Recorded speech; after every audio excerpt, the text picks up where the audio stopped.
السلام علیکم ورحمۃ اللہ وبرکاتہ۔ وعلیکم السلام۔ بسم اللہ الرحمن الرحیم۔ الحمد للہ وکفی وسلام علی عباده الذین اصطفی، اما بعد۔ اعوذ باللہ من الشیطان الرجیم، بسم اللہ الرحمن الرحیم۔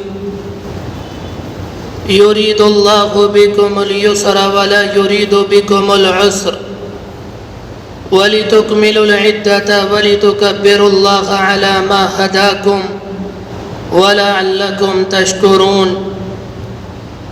وقال سبحانه وتعالى: قل إن صلاتي ونسكي ومحياي ومماتي لله رب العالمين لا شريك له وبذلك أمرت وأنا أول المسلمين۔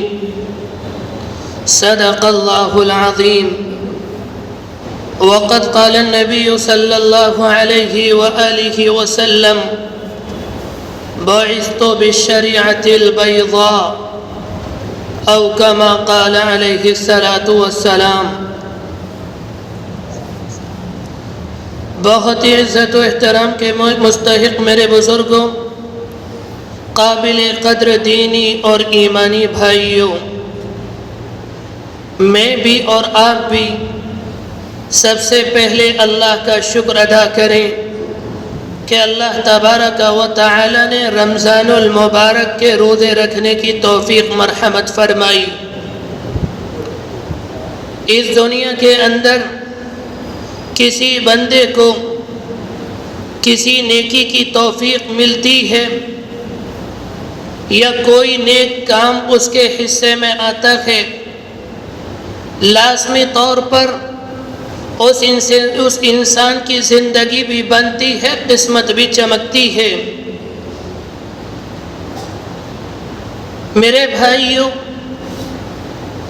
اس دنیا کے اندر ہم اور آپ جو کام کرتے ہیں، چھوٹے یا بڑے، اچھے یا برے، وہ اللہ تبارک و تعالی کے علم میں ہوتے ہیں۔ قرآن مجید کا بیان ہے: وَمَا تَسْقُطُ مِن وَرَقَةٍ إِلَّا يَعْلَمُهَا۔ دنیا کے اندر جتنے درخت ہیں، کسی درخت کا کوئی پتا جب اوپر سے نیچے کو آتا ہے، بیچ کا فاصلہ طے کرتا ہے اور زمین پر آ کر دائیں سے بائیں ہوتا ہے، وہ بھی اللہ کے علم میں ہوتا ہے۔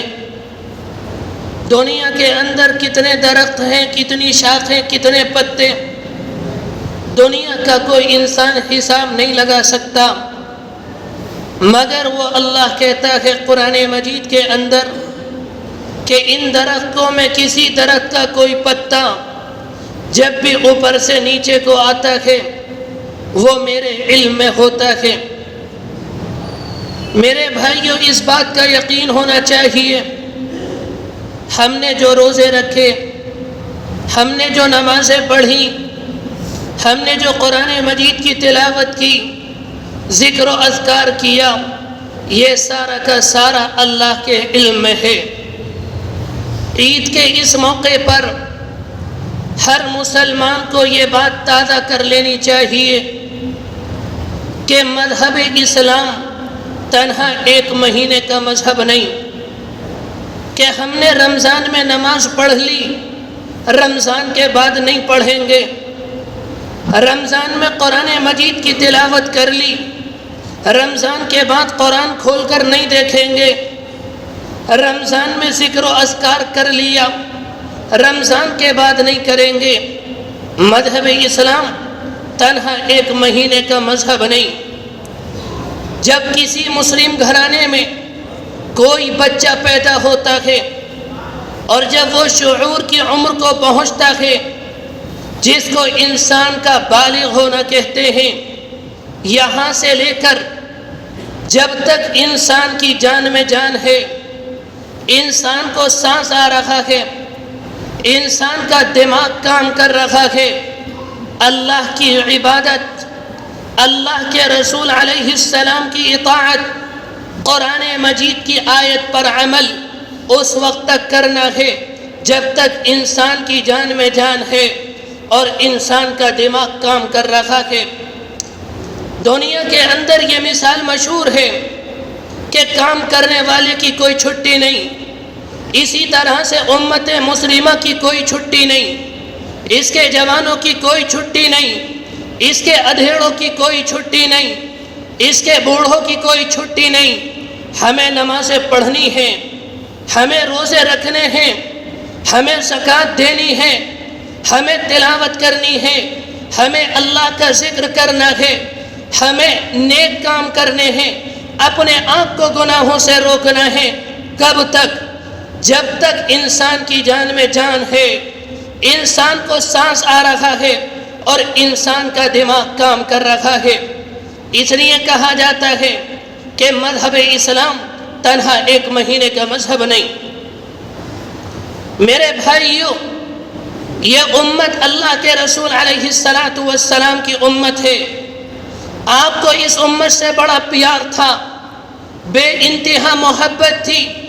کتنی مرتبہ زندگی میں آپ اس امت کے لیے روئے، کتنی مرتبہ آپ نے اس امت کے لیے اللہ سے دعائیں مانگی، کتنے موقعوں پر آپ نے اپنی زندگی میں اپنی پیشانی اللہ کے سامنے ٹیک کر امت کے لیے معافی مانگی۔ میرے بھائیوں، امت میں میں بھی ہوں اور آپ بھی، امت میں ہمارے والدین بھی، امت میں ہر مسلمان۔ ذرا سوچیں کہ اللہ کے رسول نے میرے اور آپ کے لیے اتنی دعائیں کی۔ اے اللہ، اس امت کے قدم نہ پھسل جائیں، اے اللہ یہ امت دنیا میں صحیح کام کرتی رہے، اے اللہ اس امت کے ذریعے دنیا میں خیر وجود میں آئے۔ ہر مسلمان کو یہ بات معلوم ہونی چاہیے کہ آسمان کی چھت کے نیچے تنہا یہ امت ہے جو زناکاری کو زناکاری کہتی ہے، جو حرام کو حرام کہتی ہے، جو دجالی نظام کو دجالی نظام کہتی ہے۔ ابھی امت کی اکثریت نے زناکاری سے ہاتھ نہیں ملایا، ابھی امت کی اکثریت نے شراب سے ہاتھ نہیں ملایا، ابھی امت کی اکثریت نے حرام کام سے ہاتھ نہیں ملایا۔ امت کتنی کمزور سہی، لیکن اس دور میں مری نہیں ہے۔ امت کا رشتہ اپنے دین سے کمزور نہیں ہوا، امت نے اپنے نبی کے دامن کو اپنے ہاتھ سے نہیں چھوڑا۔ میرے بھائیوں، آج ہماری عید کا دن، آج ہماری خوشی کا دن، آج ہمارا تہوار ہے، لیکن ہمیں یہ بات معلوم ہونی چاہیے ہماری خوشی غیروں کی خوشی کی طرح نہیں، ہماری عید غیروں کی عید کی طرح نہیں، ہمارا تہوار غیروں کے تہوار کے طرح نہیں۔ دنیا کے اندر جب کسی قوم کا تہوار آتا ہے، وہ قوم خوشی مناتی ہے، وہ آپے سے باہر ہو جاتی ہے، نشے میں مست ہو جاتی ہے، انسانیت کا جنازہ نکال دیا جاتا ہے۔ عیسائی قوم دسمبر کی 25 تاریخ کو کرسمس کے عنوان سے اپنی خوشی کا دن مناتی ہے۔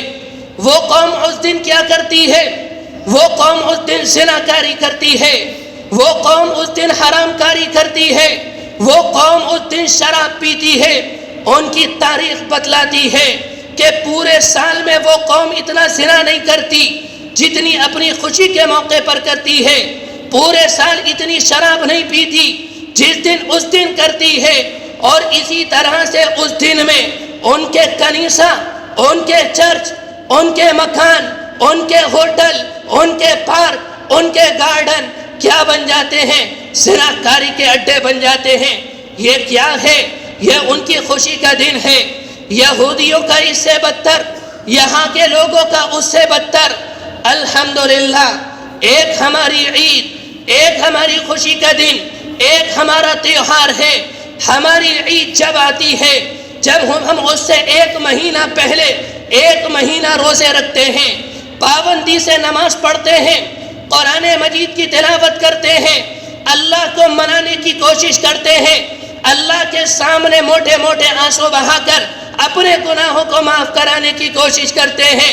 میرے بھائیوں، جب عید کا دن آتا ہے، اللہ اپنے بندوں سے کہتا ہے میرے بندو تم نے روزہ رکھ کر، تم نے بھوکے رہ کر، تم نے پیاسے رہ کر، تم نے نمازیں پڑھ کر، تم نے اپنے آپ کو گناہوں سے روک کر مجھے راضی کر لیا، میں تم سے راضی ہو گیا، تم نے مجھے خوش کر لیا، میں تم سے خوش ہو گیا، تم نے مجھ سے معافی مانگی، میں نے تمہارے گناہوں کو معاف کر دیا۔ اس کے بعد عید کی رات انعام کی رات کہلاتی ہے۔ اس رات میں جو رات گزر گئی روزے داروں کو انعام دیے جاتے ہیں، اور اس کے بعد عید کی نماز سے پہلے اللہ کے فرشتے آسمانوں سے نیچے آتے ہیں، چوراہوں پر کھڑے ہوتے ہیں، امت کا استقبال کرتے ہیں، مبارکباد پیش کرتے ہیں۔ اے لوگو، تم نے روزہ رکھ کر، تم نے نمازیں پڑھ کر، تم نے تلاوت کر کر، تم نے اپنے آپ کو گناہوں سے روک کر اپنے اللہ کو راضی کر لیا۔ اللہ فرشتوں سے کہتا ہے میرے فرشتوں ذرا یہ بتاؤ ان کا انعام کیا ہونا چاہیے؟ اللہ فرشتے کہتے ہیں آپ بہتر جانتے ہیں۔ اللہ کہتا ہے میرے فرشتوں گواہ رہنا، میں نے ان کی مغفرت کر دی، میں ان سے راضی ہو گیا، میں ان سے خوش ہو گیا۔ قربان جائیں اللہ کے رسول پر، آپ نے فرمایا تھا جس دن تمہارا اللہ تمہیں معاف کر دے، جس دن تمہارا اللہ تم سے راضی ہو جائے، جس دن تمہارا اللہ تم سے خوش ہو جائے، بدبخت مت بن جانا، نشے میں مست مت ہو جانا، جانور پن اختیار مت کرنا، شراب مت پینا، جوا مت کھیلنا، زنا مت کرنا۔ اگر کوئی انسان اس خوشی کے دن میں شراب پیتا ہے، جوا کھیلتا ہے، زنا کرتا ہے، حرام کاری کرتا ہے، اسے اچھی طرح سے سمجھ لینا چاہیے یہ یہود و نصارہ کا طریقہ ہو سکتا ہے، محمد عربی کے غلاموں کا یہ طریقہ نہیں ہے۔ میرے بھائیوں، ہم نے روزے رکھے، آج کا دن ہمارا اللہ ہم سے راضی ہو گیا۔ اللہ کہتا ہے میرے بندوں میں تم سے راضی ہو گیا، میں نے تمہیں معاف کر دیا۔ آج کے دن تمہارا یہ طریقہ ہے، روز 5 نمازیں پڑھتے ہو، خوشی میں ایک نماز کا اضافہ کیا جاتا ہے۔ جب بندے نماز پڑھنے کے لیے آتے ہیں اللہ اکبر اللہ اکبر لا الہ الا اللہ واللہ اکبر اللہ اکبر وللہ الحمد، اور جب نماز پڑھ کر جاتے ہیں اللہ اکبر لا الہ الا اللہ واللہ اکبر وللہ الحمد، اللہ کا گیت گاتے ہوئے، حمد و ثنا بیان کرتے ہوئے، اللہ کی کبریائی بیان کرتے ہوئے جاتے ہیں۔ کس لیے؟ آج بندوں کی عید ہے۔ میرے بھائیوں، جب ہماری خوشی کا موقع آتا ہے یاد رکھنا ہم خوشی کے موقع میں آزاد نہیں۔ میں نے شروع میں یہ بات عرض کی کہ اللہ کے رسول علیہ السلام کو اپنی امت سے بڑا پیار تھا۔ میرے بھائیوں، ایک موقع پر آپ کے چہیتے صحابی حضرت ثعبان رضی اللہ عنہ بیٹھے ہوئے تھے، اور اللہ کے رسول علیہ السلام ان کی موجودگی میں یہ دعا کر رہے تھے، اے اللہ، جو مجھے چاہنے والے، جو مجھ سے محبت کرنے والے، جو میری باتوں پر عمل کرنے والے، میری ان سے ملاقات کرا دیجئے۔ جب آپ دعا سے فارغ ہوئے اور آپ کے چہیتے صحابی کے کان میں آپ کے یہ الفاظ پڑھے، وہ آپ کے پاس آئے، آ کر کہا، اے اللہ کے رسول، ہم آپ کے چاہنے والے، ہم آپ سے محبت کرنے والے، آپ کے ایک حکم پر اپنی جانوں کا نذرانہ پیش کرنے والے، وہ ہم ہی تو ہیں۔ آپ کن کے لیے اللہ سے یہ دعا کر رہے تھے؟ آپ نے فرمایا، ثعبان، تم میرے صحابہ ہو، تم میرے انصار ہو، تم میرے معاون ہو، تم میرے مددگار ہو، مراد تم نہیں ہو۔ تم نے مجھے دیکھا ہے، تم نے قرآن کو اترتے دیکھا ہے، تم نے جبرائیل امین کو آتے جاتے دیکھا ہے، مراد وہ لوگ ہیں جو میرے جانے کے صدیوں بعد دنیا میں آئیں گے، جنہوں نے مجھے نہیں دیکھا ہوگا، جنہوں نے قرآن اترتے نہیں دیکھا ہوگا، جنہوں نے جبرائیل امین کو آتے جاتے نہیں دیکھا ہوگا۔ جب وہ علماء سے، خطباء سے، واعظین سے میرے بارے میں سنیں گے، میرے اوپر ایمان لائیں گے، میرا کہا مانیں گے، میں نے جس بات سے روکا اس سے رکیں گے، میری سنتوں پر عمل کریں گے، میں ان کے لیے دعا کر رہا ہوں، اللہ ایسے لوگوں سے مجھے ملا دیجئے۔ میرے بھائیوں، نبی کے صدیوں بعد ہم دنیا میں آئے، ہم نے نبی کو نہیں دیکھا، ہم نے قرآن اترتے نہیں دیکھا، ہم نے جبرائیل امین کو آتے جاتے نہیں دیکھا۔ اگر اس زمانے میں ہم نبی کی اطاعت کریں گے، نبی کی اتباع کریں گے، نبی کی فرما برداری کریں گے، نبی کی باتوں پر عمل کریں گے، جن باتوں سے روکا ان سے رکیں گے، نبی کی سنتوں کو اپنی زندگی میں نافذ کریں گے، اس حال میں دنیا سے چلے گئے، جنت کی لازوال نعمتیں ملیں گی، فرشتوں کا استقبال ہوگا، اللہ کے رسول کا دیدار، آپ سے ملاقات ہوگی، آپ کے ہاتھ سے جام کوثر ملے گا، آپ کے جھنڈے کے سائے میں جگہ ملے گی، اور انشاءاللہ آپ کی شفاعت نصیب ہوگی۔ میرے بھائیوں، اس زمانے میں امت کے کتنے لوگ ایسے ہیں جو سنت کا مذاق بناتے ہیں، جو یہ کہتے ہیں کہ سنت پر عمل کرنے سے ہوتا کیا ہے، یہ ٹیکنالوجی کا دور ہے۔ اگر اس زمانے میں ہماری تجارت سنت کے مطابق ہوگی، اس زمانے میں ہمارا کاروبار سنت کے مطابق ہوگا، اس زمانے میں ہمارے معاملات سنت کے مطابق ہوں گے، اس زمانے میں ہمارے بچوں کی تعلیم سنت کے مطابق ہوگی، ہم پیچھے رہ جائیں گے، دنیا آگے بڑھ جائے گی۔ میرے بھائیوں، یاد رکھنا، امت کی کامیابی نبی کی اتباع میں ہے، نبی کی اتباع کے بغیر یہ امت کامیاب نہیں ہو سکتی۔ سنت چھوڑنے سے ہوتا کیا ہے؟ جنگ احد کے موقع پر اللہ کے رسول علیہ السلام مدینہ منورہ سے صحابہ اکرام کو میدان احد کے اندر لائے، اور آپ نے 50 صحابہ اکرام کا ایک دستہ تیار کیا۔ اس کے بعد آپ نے اس دستے کو جبل رومات پر کھڑا کیا اور ان سے یہ بات کہی، ہم جیتے، جگہ کو مت چھوڑنا، ہم ہار جائیں، جگہ کو مت چھوڑنا، ہم دشمن پر غالب آ جائیں، جگہ کو مت چھوڑنا، دشمن ہم پر غالب آ جائے، جگہ کو مت چھوڑنا۔ میرے بھائیوں، کچھ دیر کے بعد دشمن آیا، مقابلہ ہوا، دشمن کے قدم اکھڑ گئے، دشمن بھاگ گیا، صحابہ اکرام میدان میں میل غنیمت جمع کرنے لگے۔ جبل رومات پر جو صحابہ کھڑے تھے، ان کے درمیان اختلاف رائے ہوا، بعض نے کہا آپ کے کہنے کا مطلب یہ تھا اور آپ کے کہنے کا مطلب یہ نہیں تھا۔ تقریباً 38 صحابہ اکرام نے جگہ کو چھوڑ دیا، 12 صحابہ اکرام اس جگہ کھڑے رہے۔ میرے بھائیوں، صرف ایک سنت چھوٹی، صرف ایک سنت چھوٹی، نبی کی موجودگی میں ایک سنت چھوٹی، دشمن پیچھے سے آیا، خطرناک حملہ کیا، 70 صحابہ اکرام شہید ہوئے، کتنے صحابہ اکرام زخمی ہوئے، اللہ کے رسول کے دندان مبارک سے شہید ہوئے، اور جیتی ہوئی جنگ شکست میں تبدیل ہو گئی۔ جس بنیاد پر، ایک سنت کے چھوٹنے کی بنیاد پر، آج ہمارے گھر میں ایک نہیں، آج ہمارے گھروں میں ہزاروں سنتیں چھوٹتی ہیں۔ ہمارے بچوں کی تعلیم سنت کے مطابق نہیں، ہمارے بچوں کی پرورش سنت کے مطابق نہیں، ہماری شادیاں سنتوں کے مطابق نہیں، ہمارے گھر کا انتظام سنت کے مطابق نہیں۔ میرے بھائیوں، اسی بنیاد پر لڑائیاں ہیں، اسی بنیاد پر جھگڑے ہیں، اسی بنیاد پر عداوتیں ہیں، اسی بنیاد پر نفرتیں ہیں، اسی بنیاد پر حسد ہے، اسی بنیاد پر طلاقیں ہیں، اور اسی بنیاد پر گھر کا ماحول جہنم بنا ہوا ہے۔ اگر ہم چاہتے ہیں ہمارا حسد ختم ہو جائے، اگر ہم چاہتے ہیں ہماری عداوتیں دور ہو جائیں، اگر ہم چاہتے ہیں سماج سے طلاقیں ختم ہو جائے، طریقہ ایک ہے، اللہ کے رسول کی سنتوں پر عمل کرنا پڑے گا۔ آپ کی اتباع کے بغیر یہ امت کامیاب نہیں ہو سکتی۔ میرے بھائیوں، میں نے یہ بات عرض کی کہ اللہ کے رسول علیہ السلام کو اپنی امت سے بڑا پیار تھا۔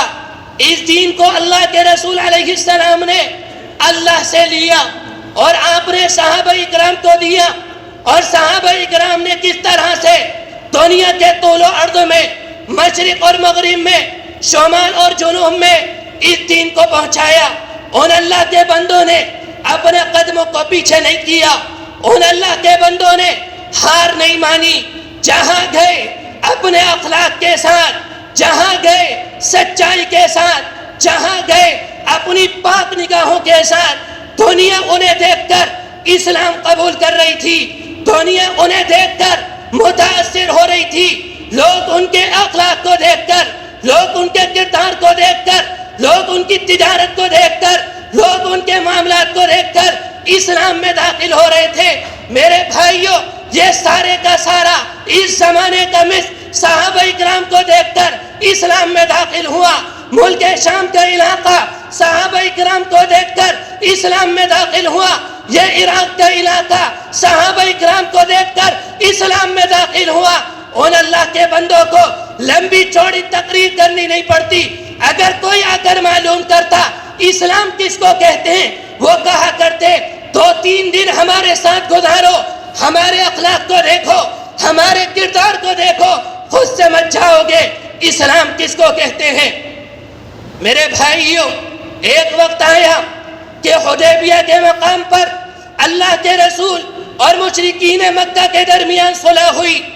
مومنین اور مشرکین کے درمیان ایک معاہدہ ہوا کہ ہم آپس میں ایک دوسرے سے جنگ نہیں کریں گے، ہم آپس میں ایک دوسرے پر تلواریں نہیں اٹھائیں گے۔ اس معاہدے کے بعد یہ بات طے تھی، اگر کوئی مدینے کا مکہ آنا چاہے اور مدینے کا مکہ جانا چاہے جا سکتا ہے۔ اس معاہدے کے کچھ دنوں کے بعد مکے کے کچھ مشرکین مدینہ منورہ میں اپنے رشتہ داروں سے ملنے کے لیے گئے جو مسلمان تھے۔ جب یہ وہاں گئے انہوں نے اپنے باپ کو دیکھا، انہوں نے بھائی کو دیکھا، انہوں نے چچا کو دیکھا۔ دیکھتے ہیں کہ ہم میں اور ان میں زمین اور آسمان کا فرق ہے۔ جب یہ بولتے ہیں ان کے منہ سے پھول جھڑتے ہیں، جب یہ بولتے ہیں دنیا میں محبت عام ہو جاتی ہے، جب ہم بولتے ہیں دنیا میں آگے لگ جاتی ہے، جب ہم بولتے ہیں جہاں لڑائی جھگڑا نہ ہو وہاں فساد عام ہو جاتا ہے۔ جب یہ وہاں گئے مکے کے لوگ، صحابہ کے اخلاق کو دیکھا، ان کے کردار کو دیکھا، یہ اتنے متاثر ہوئے، یہ سارے کے سارے اسلام میں داخل ہو گئے۔ ایک بہت بڑے محدث گزرے، امام زہری رحمت اللہ علیہ، وہ بیان کرتے ہیں اللہ کے رسول کی زندگی میں نبوت کے 19 سالہ دور میں اتنے لوگ اسلام میں داخل نہیں ہوئے جتنے صلح حدیبیہ کے بعد اسلام میں داخل ہوئے۔ ایسا لگ رہا تھا تسبیح کا دھاگا ٹوٹ گیا، یدخلون فی دین اللہ افواجا، سارے کے سارے لوگ اسلام میں داخل ہو گئے۔ خالد ابن الولید اسی زمانے میں مسلمان ہوئے۔ انہیں اللہ کے رسول سے خطرناک دشمنی، آپ کو دیکھنے کو تیار نہیں، آپ سے ملنے کو تیار نہیں۔ حدیبیہ کے اگلے سال اللہ کے رسول جب عمرہ کرنے کے لیے مکہ آئے، انہیں اتنی خطرناک دشمنی، مکہ چھوڑ کر چلے گئے۔ میں نبی کو دیکھنا نہیں چاہتا، میں نبی سے ملنا نہیں چاہتا، میں ان کی بات سننا نہیں چاہتا۔ اس کے بعد آپ مکہ آئے، آپ سمجھ رہے تھے کہ ہمارے اور خالد کے درمیان غیروں نے نفرت کی دیوار ختم کر کھڑی کر دی۔ جب خالد قریب سے ہمیں دیکھیں گے نفرت کی دیوار ٹوٹ جائے گی، آبا و اجداد کے دین کو چھوڑ کر ہمارے دین میں داخل ہو جائیں گے۔ اللہ کے رسول مکہ آئے، ان کے بھائی سعید سے ملاقات ہوئی، یہ اس وقت حالت کفر میں تھے۔ آپ نے معلوم کیا خالد کہاں ہے؟ ان کے بھائی کہتے ہیں اے اللہ کے رسول، سچی بات یہ ہے اس اللہ کے بندے کو آپ سے ایسی نفرت، وہ آپ کی صورت دیکھنے کو تیار نہیں، آپ سے بات کرنے کو تیار نہیں، آپ کی بات سننے کو تیار نہیں۔ جب انہیں پتا چلا کہ آپ عمرہ کرنے کے لیے آ رہے ہیں، وہ مکے کو چھوڑ کر جنگل میں نکل گئے۔ آپ نے ان کے بھائی سے کہا سعید، ہمارے جانے کے بعد جب خالد آئے، خالد سے تمہاری ملاقات ہو، خالد سے ہمارا سلام کہنا، ان سے کہنا ہمیں ان سے بڑا پیار ہے، ہمیں ان سے بڑی محبت ہے، اگر وہ بعد میں بھی اسلام میں آئیں گے ہم انہیں پیچھے نہیں رکھیں گے، صف اول میں جگہ دیں گے۔ اللہ کے رسول نے عمرہ کیا، 3 دن مکے میں ٹھہرے، مدینہ منورہ واپس آئے۔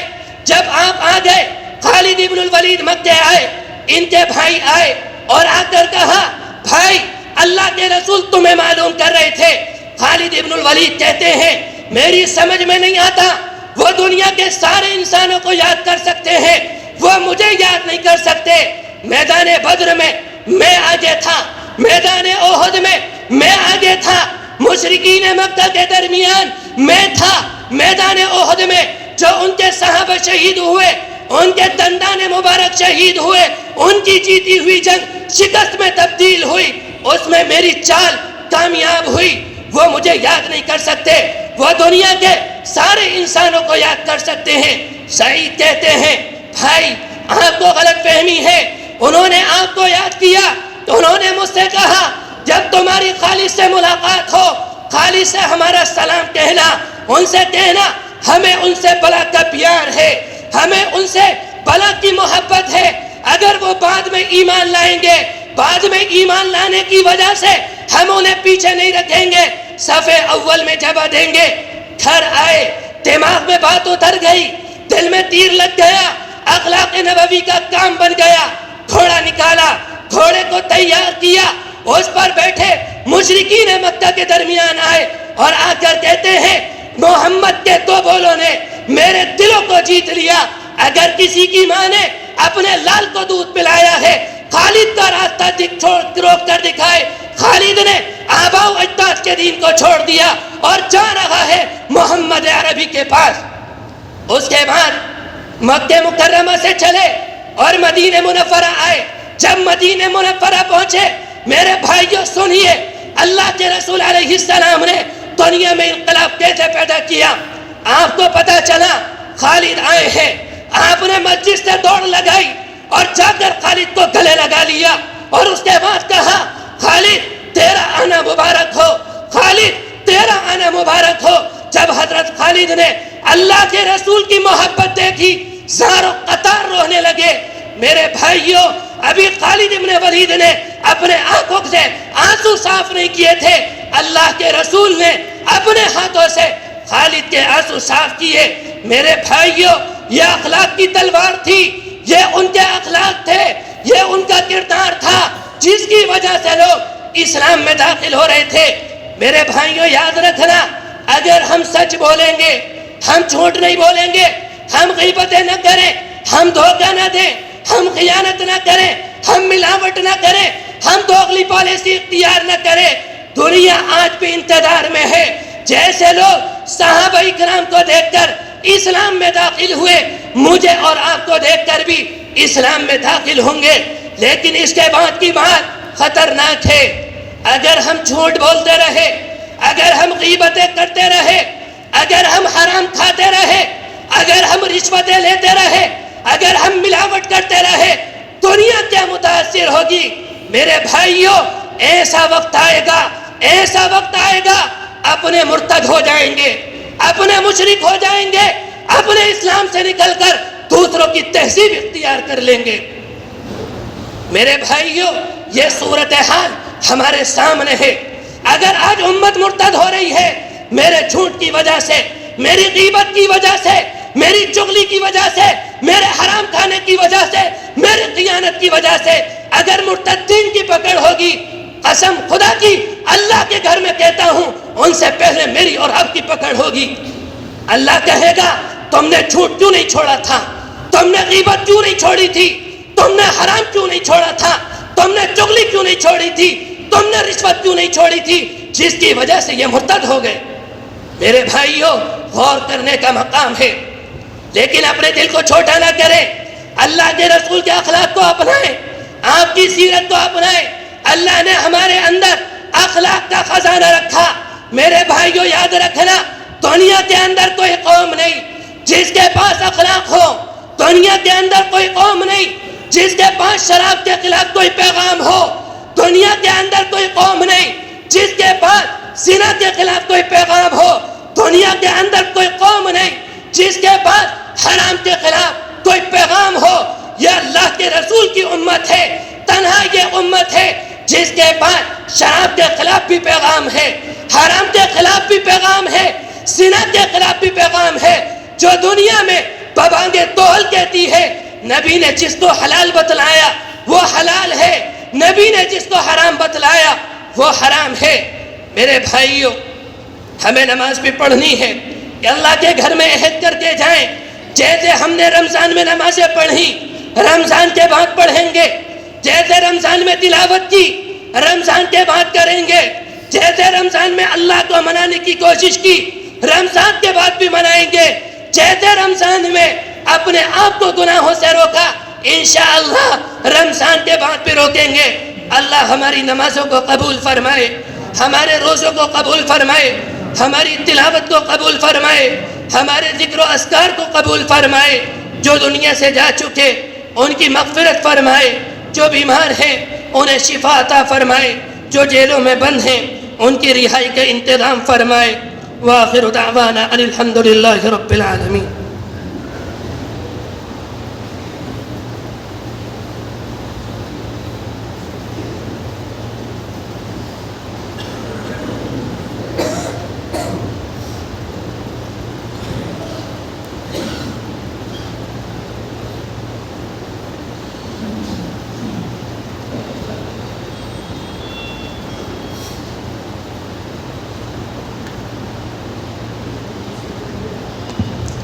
نماز سے پہلے نماز کا طریقہ دہرا لیا جائے۔ اس نماز کی نیت بھی عام نیتوں کی طرح ہے، تھوڑے فرق کے ساتھ کہ نیت کرتے ہیں 2 رکعت عید الفطر واجب 6 زائد تکبیروں کے ساتھ، باقی نیت عام نمازوں کی طرح ہوگی۔ اس کے اندر پہلی رکعت کے اندر بھی 3 تکبیر زائد ہیں، دوسری رکعت کے اندر بھی 3 تکبیر زائد ہیں۔ پہلی رکعت میں جب اللہ اکبر کہہ کر نیت باندھی جائے گی، پھر دوسری تکبیر کہی جائے گی، ہاتھ چھوڑ دیے جائیں گے، تیسری تکبیر کہی جائے گی، ہاتھ چھوڑ دیے جائیں گے، چوتھی تکبیر کہہ کر ہاتھ باندھ لیے جائیں گے۔ پہلی رکعت عام نمازوں کی طرح مکمل ہوگی، پھر اسی طرح دوسری رکعت رکوع سے پہلے 3 تکبیریں کہی جائیں گی، تینوں مرتبہ ہاتھ اٹھا کر ہاتھ چھوڑ دیے جائیں گے اور چوتھی مرتبہ رکوع میں چلے جائیں گے۔ لیکن پہلی رکعت میں پہلی تکبیر کے بعد ثنا پڑھی جائے گی، اس کے بعد خاموش رہیں گے۔ صفحہ درست فرمائیں۔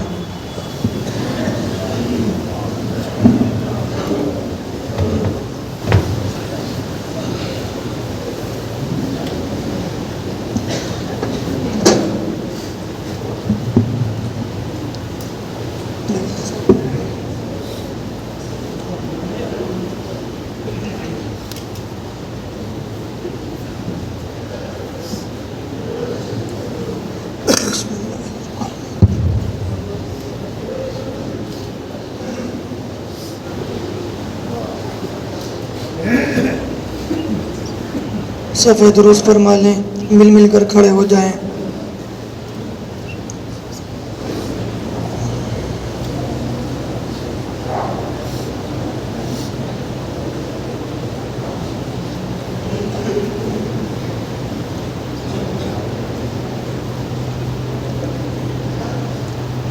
اللہ اکبر۔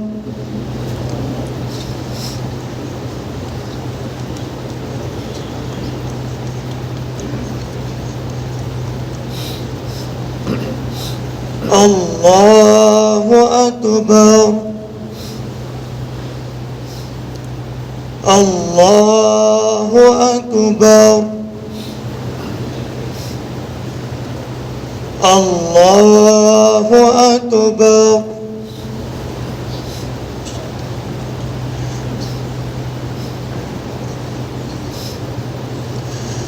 الحمد لله رب العالمين الرحمن الرحيم مالك يوم الدين إياك نعبد وإياك نستعين اهدنا الصراط المستقيم صراط الذين أنعمت عليهم غير المغضوب عليهم ولا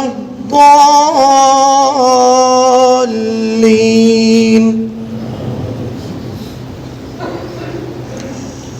هو الله الذي لا إله إلا هو عالم الغيب والشهادة هو الرحمن الرحيم هو الله الذي لا إله إلا هو الملك القدوس السلام المؤمن المهيمن العزيز الجبار المتكبر سبحان الله عما يشركون هو الله الخالق البارئ المصور له الأسماء الحسنى يسبح له ما في السماوات والأرض وهو العزيز الحكيم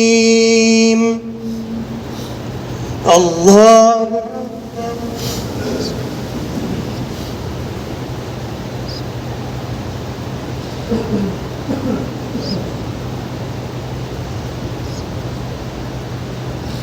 سمع الله لمن حمده الله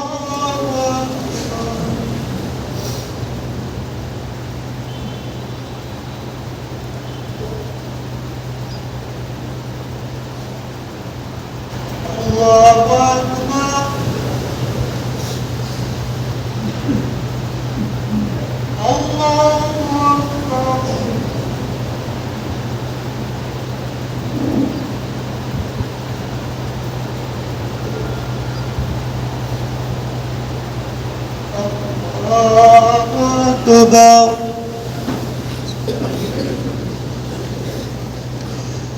الحمد لله رب العالمين الرحمن الرحيم مالك يوم الدين إياك نعبد وإياك نستعين اهدنا الصراط المستقيم صراط الذين أنعمت عليهم غير المغضوب عليهم ولا الضالين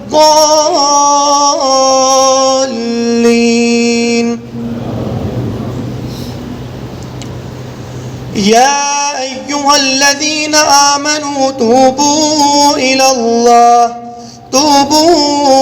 الله توبة نصوحا عسى ربكم أن يكفر عنكم سيئاتكم ويدخلكم جنات تجري من تحتها الأنهار يوم لا يخزي الله النبي والذين آمنوا معه نورهم يسعى بين أيديهم وبأيمانهم يقولون ربنا أتمم لنا نورنا واغفر لنا إنك على كل شيء قدير الله أكبر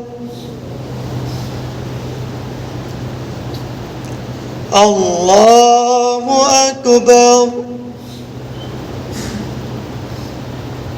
الله أكبر الله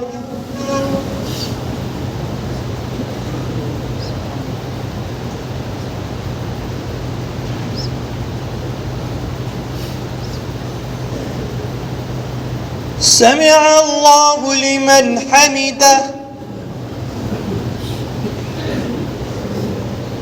الله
ورحمة الله.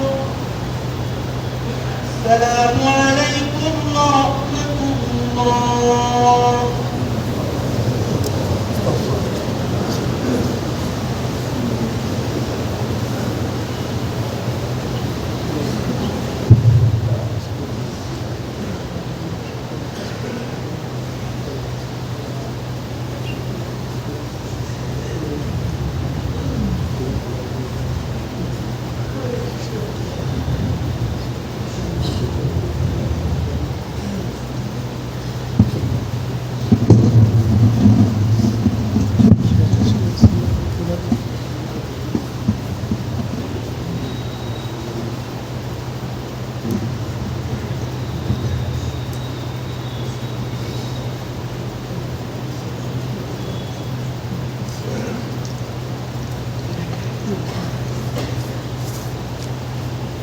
الله أكبر الله أكبر لا إله إلا الله والله أكبر الله أكبر ولله الحمد الله أكبر الله أكبر لا إله إلا الله والله أكبر الله أكبر ولله الحمد الله أكبر الله أكبر لا إله إلا الله والله أكبر الله أكبر ولله الحمد الله أكبر كبيرا والحمد لله كثيرا وسبحان الله بكرة وأصيلا الله أكبر عدد ما تاب التائبون الله أكبر عدد ما ذكر الذاكرون الله أكبر عدد ما استغفر المستغفرون الله أكبر الذي خلق كل شيء فقدره تقديرا الله أكبر الذي وسع كل شيء رحمة وعلما تقديرا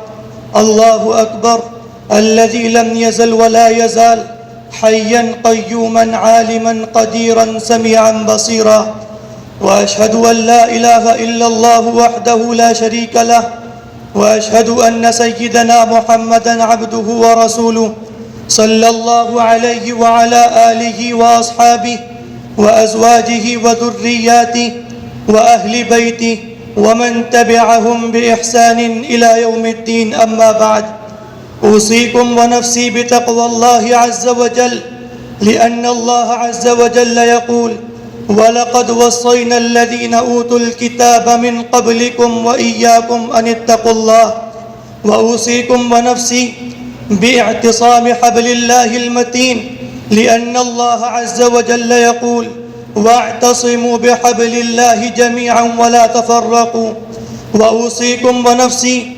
بالتكبير والتهليل والتسبيح والتحميد والشكر على نعم الله عز وجل لأن الله عز وجل يقول ولتكملوا العدة ولتكبروا الله على ما هداكم ولعلكم تشكرون الله أكبر الله أكبر لا إله إلا الله والله أكبر الله أكبر ولله الحمد الله أكبر الله أكبر لا إله إلا الله والله أكبر الله أكبر ولله الحمد الله أكبر الله أكبر لا إله إلا الله والله أكبر الله أكبر ولله الحمد أيها المستمعون الكرام إن مشروعية الأعياد في الإسلام كانت من المدينة المنورة وذلك في السنة 2 من الهجرة حينما فرضت الصيام فكانت جائزتها في صورة العيد وقد كان لأهل المدينة يومان يلعبون فيهما وهما النيروز والمهرجان وقد بدل الله سبحانه وتعالى بهما خيرا منهما عيد الأضحى وعيد الفطر. أيها الناس كان هدي النبي صلى الله عليه وسلم يوم العيد كان يغتسل ثم يتطيب ثم يلبس الثياب الجميلة وكان النبي صلى الله عليه وسلم يخرج إلى المصلى وقبل خروج المصلى يأكل تمرات وكان النبي صلى الله عليه وسلم يخالف الطريق فيرجع من طريق ويذهب من طريق آخر وكان النبي صلى الله عليه وسلم يؤخر صلاة الفطر ويعجل صلاة العشاء وكان النبي صلى الله عليه وسلم إذا انتهى إلى المصلى بدأ بالصلاة بدون إقامة ولا أذان. وكان النبي صلى الله عليه وسلم إذا فرغ من الصلاة انصرف مقابل الناس فذكرهم ووعظهم ونصحهم. وكان الصحابة رضي الله عنهم إذا التقى بعضهم بعضا فكانوا يهنئون ويباركون وكانوا يقولون تقبل الله منا ومنكم، الله أكبر الله أكبر، لا إله إلا الله والله أكبر، الله أكبر ولله الحمد، الله أكبر الله أكبر، لا إله إلا الله والله أكبر، الله أكبر ولله الحمد، الله أكبر الله أكبر، لا إله إلا الله والله أكبر، الله أكبر ولله الحمد. أيها الإخوة المؤمنون، يوم العيد هو يوم التكبير، يوم العيد هو يوم التهليل، يوم العيد هو يوم التسبيح، يوم العيد هو يوم التحميد، يوم العيد هو يوم الشكر على نعم الله عز وجل. لا بد لنا أن نتفكر في هذه القضية. لماذا شرعت الآيات؟ شرعت الآيات لأحكام الترابط بين بني البشر، شرعت الآيات لتعميق الأخوة الدينية. قال الله سبحانه وتعالى: إنما المؤمنون إخوة فأصلحوا بين أخويكم واتقوا الله لعلكم ترحمون. فهنيئا لمن طهر نفسه بهذه الأجناس، طوبى للرجل الذي حلى وزين نفسه بهذه الأخلاق الكريمة. قال الله تبارك وتعالى: قد أفلح من تزكى وذكر اسم ربه فصلى. ندعو الله عز وجل أن يتقبل صيامنا وقيامنا وجميع ما قمنا بها في هذا الشهر من العبادات والخيرات والأعمال الصالحة. ربنا تقبل منا إنك أنت السميع العليم، وتب علينا إنك أنت التواب الرحيم. أقول هذا وأستغفر الله لي ولكم ولسائر المسلمين، واستغفروه من كل ذنب إنه هو الغفور الرحيم.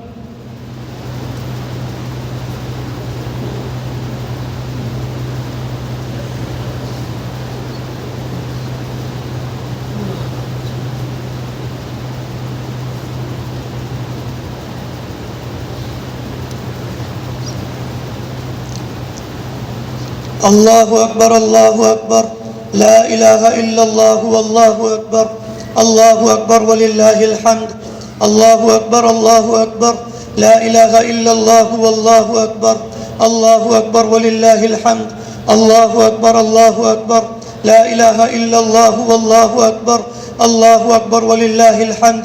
الحمد لله، الحمد لله نحمده ونستعينه ونستغفره ونؤمن به ونتوكل عليه، ونعوذ بالله من شرور أنفسنا ومن سيئات أعمالنا. من يهده الله فلا مضل له ومن يضلله فلا هادي له، ونشهد أن لا إله إلا الله وحده لا شريك له، ونشهد أن سيدنا محمدا عبده ورسوله صلى الله عليه وسلم ومن تبعهم بإحسان إلى يوم الدين. الله أكبر الله أكبر، لا إله إلا الله والله أكبر، الله أكبر ولله الحمد، الله أكبر الله أكبر، لا إله إلا الله والله أكبر، الله أكبر ولله الحمد. أيها الإخوة في الله، إن الله تبارك وتعالى قال في القرآن المجيد بعد أعوذ بالله من الشيطان الرجيم: بسم الله الرحمن الرحيم، إن الله وملائكته يصلون على النبي يا أيها الذين آمنوا صلوا عليه وسلموا تسليما. وقال سبحانه وتعالى: قل إن كنتم تحبون الله فاتبعوني يحببكم الله ويغفر لكم ذنوبكم والله غفور رحيم. صدق الله العظيم. الله أكبر الله أكبر، لا إله إلا الله والله أكبر، الله أكبر ولله الحمد. وفي الحديث المروي الذي رواه مسلم عن أبي هريرة رضي الله عنه قال: قال رسول الله صلى الله عليه وسلم: من صلى علي مرة واحدة صلى الله عليه 10، أو كما قال عليه الصلاة والسلام. ومن تبعهم بإحسان إلى يوم الدين أولئك حزب الله، ألا إن حزب الله هم المفلحون. اللهم اغفر لي ولمن أحسن إلي ولوالدي وللمؤمنين يوم يقوم الحساب. اللهم أعز الإسلام والمسلمين، اللهم أيد الإسلام والمسلمين، اللهم اجمع كلمة المسلمين، اللهم ألف بين قلوب المسلمين، اللهم أصلحهم وأصلح ذات بينهم وانصرهم على عدوك وعدوهم. اللهم انصر من نصر دين محمد صلى الله عليه وسلم واجعلنا منهم، واخذل من خذل دين محمد صلى الله عليه وسلم ولا تجعلنا منهم. اللهم اغفر لنا وللمؤمنين والمؤمنات والمسلمين والمسلمات وألف بين قلوبهم وأصلح ذات بينهم وانصرهم على عدوك وعدوهم. اللهم لعن الكفرة الذين يصدون عن سبيلك ويكذبون رسلك ويقاتلون أولياءك. اللهم خالف بين كلمتهم وزلزل أقدامهم.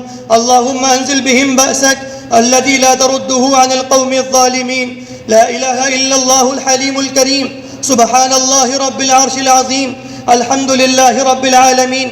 نسألك موجبات رحمتك وعزائم مغفرتك والغنيمة من كل بر والسلامة من كل إثم. لا تدع لنا ذنبا إلا غفرته ولا هما إلا فرجته ولا حاجة هي لك رضا إلا قضيتها يا أرحم الراحمين. اللهم إنا عبدك وابن عبدك وابن أمتك نواصينا بيدك ماض فينا حكمك عدل فينا قضاؤك. نسألك بكل اسم هو لك سميت به نفسك أو أنزلته في كتابك أو علمته أحدا من خلقك أو استأثرت به في علم الغيب عندك أن تجعل القرآن العظيم ربيع قلوبنا ونور أبصارنا وجلاء أحزاننا وذهاب همومنا وغمومنا. اللهم انصر إخواننا الفلسطينيين الذين يقولون ربنا أخرجنا من هذه القرية الظالم أهلها واجعل لنا من لدنك وليا واجعل لنا من لدنك نصيرا. اللهم انصر إخواننا الفلسطينيين الذين ليس لهم في الأرض من ولي ولا نصير. اللهم انتقاما، اللهم انتقاما لا بحجم الألم بل بقدرتك المطلقة. اللهم قد طالت الغمة واشتدت المحنة وعظم البلاء وفرج عن المستضعفين. اللهم ارحم أطفال الفلسطينيين الذين يعانون من الألم والمعاناة. اللهم اجعل الأرض الفلسطينية آمنة ومستقرة. اللهم ارحم الشهداء الفلسطينيين وأسكنهم فسيح جناتك. اللهم اجمع شمل العائلات الفلسطينية المنفصلة والمنتشرة. اللهم انصر إخواننا المجاهدين في غزة وفلسطين. اللهم ثبت أقدام المجاهدين على اليهود الغاصبين. اللهم بدل خوفهم أمنا يا ذا الجلال والعزة. اللهم حرر فلسطين والمسجد الأقصى من كيد المعتدين. وكن يا الله عونا، وكن يا الله عونا، وكن يا الله عونا لإخواننا في فلسطين. اللهم انصر مقاومتهم وقتالهم وارزقهم فتحا مبينا. اللهم انصر من نصر دين محمد صلى الله عليه وسلم واجعلنا منهم، واخذل من خذل دين محمد صلى الله عليه وسلم ولا تجعلنا منهم. عباد الله رحمكم الله، إن الله يأمر بالعدل والإحسان وإيتاء ذي القربى وينهى عن الفحشاء والمنكر والبغي يعظكم لعلكم تذكرون. اذكروا الله العلي العظيم يذكركم وادعوه يستجب لكم واشكروا نعمه يزدكم ولذكر الله أكبر والله يعلم ما تصنعون.